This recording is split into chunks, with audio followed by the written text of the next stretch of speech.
Veganismo. Que filosofia é essa? A filosofia do veganismo é sobre não explorar animais. É a gente viver da melhor forma, como ser mais ético e saber que a gente pode ter a nossa vida com todo conforto, sabor e qualidade, sem contribuir com nenhum sofrimento aos animais, que precisam ter liberdade em algum momento da vida deles e tudo que a gente faz é por eles.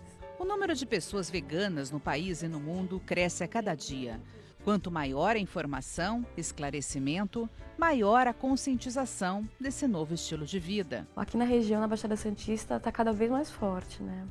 A gente iniciou as feiras com 90% de expositores de São Paulo e hoje a gente faz uma feira com 50% de expositores de fora e 50% já da região. Atualmente existem muitos produtos veganos no mercado para facilitar quem quer mudar de vida. Queijos veganos, embutidos veganos, doce de leite à base de coco, coisas que substituem produtos para trazer uma diferença, para trazer um produto substituto similar para um churros, para um pastel, para uma comidinha diferente. Parte de cosméticos, de produtos de higiene bucal, que é muito importante na parte de escovação, produtos para lavar roupa.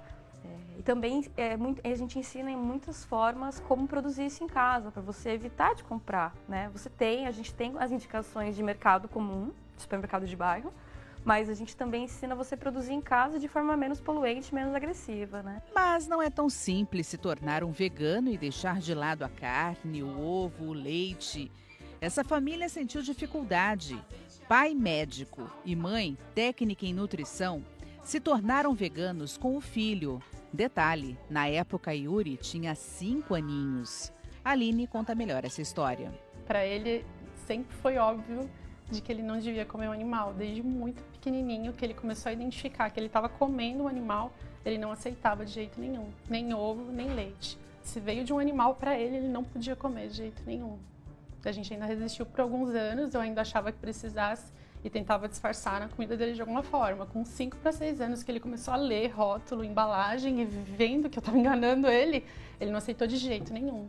Ele chorava, ele falava, mãe, não me obriga mais a comer um animal, por favor, eu não consigo mais. E aí eu vi que não dava mais mesmo e fui buscar informação que eu não tinha. Na verdade, tudo começou num dia que a gente estava lá em um restaurante, aí minha mãe viu que tinha uma comida que eu gostava muito, que era empanadinho de frango, né? Frango à milanesa. Aí a minha mãe falou que ela achou que eu ia pegar, mas não, porque ele tinha saído do forno e tava mó quentinho. Aí eu não fui lá, só passei reto. Aí minha mãe, preocupada, foi falar comigo e perguntou por quê. Aí eu falei que eu não conseguia mais comer um bicho, porque ele morreu, não consegui comer alguma coisa assim. Os pais tiveram que se adaptar a esse novo estilo de vida para poder então atender à vontade de Yuri. No começo eu fui para acompanhar eles, né? Assim, eu aprendi na faculdade que a gente precisa comer carne. Então foi um choque de cultura, foi um choque de ideologias, né? E aprender a viver esse momento com eles e entender que eu não preciso da carne para sobreviver, né? Fazer uma dieta balanceada, tá sempre acompanhando com o nutricionista e tudo mais. E aí comecei a estudar mais coisas. Só que eu tinha o hábito de comer carne todo dia, em todas as refeições. Então foi algo difícil, assim, de quebrar essa barreira e entender a empatia com os animais, que eu não tinha mesmo, né?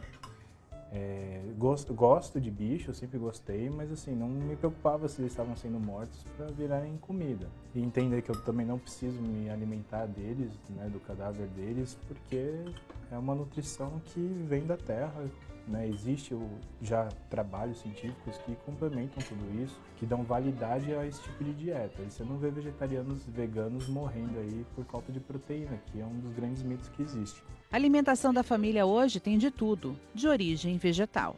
Hoje eu fiz arroz, feijão, farofa, batatinha assada, brócolis, salada e suco. A gente gosta de variar nos feijões, por exemplo.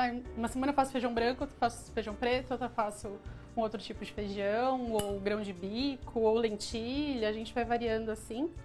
O arroz, né, o cereal também.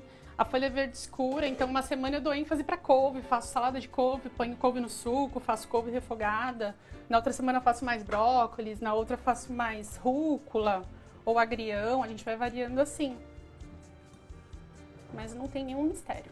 E essa mudança de vida melhorou até a saúde de todos eles. Aí você vai usar substitutos, né, para conseguir manter a sua alimentação adequada, sua nutrição adequada para não ter nenhum tipo de carência.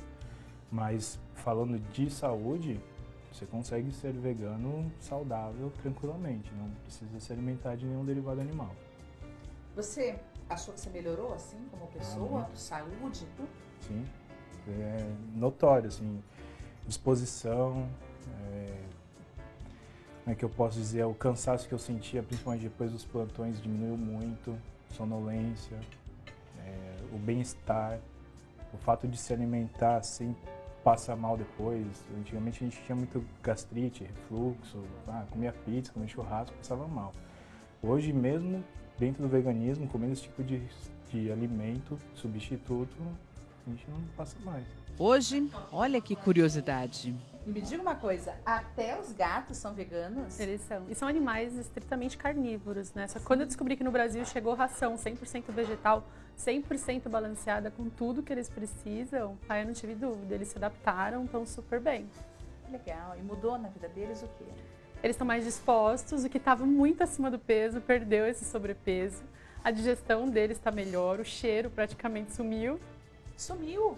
É um cheiro muito fraquinho, não é igual como era antes, é muito tranquilo. Essa filosofia, digamos assim, pode ser alternativa também para melhorar o meio ambiente. Para a produção de carne, a gente tem um absurdo de consumo de água potável e hoje a gente está numa crise hídrica, né? Então, para cada quilo de carne, o cálculo médio é de 15 mil litros de água, porque um boi precisa se alimentar por 3 anos, beber água por 3 anos, e essa água que irriga esse alimento também é potável.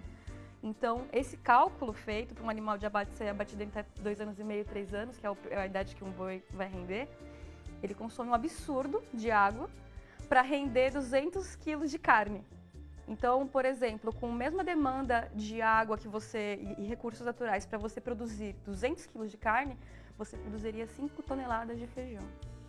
E aí a gente fala de uma crise hídrica e a gente fala que tem fome no país e no mundo, e essa conta nunca vai fechar, porque para produzir carne se polui muito, né? Se polui em produção de gases, em dejetos que vão para o solo, que contaminam. O solo fica infértil na era de pasto, porque os animais pisoteiam e aquele solo fica pobre, não pode ser replantado, demanda muito, né?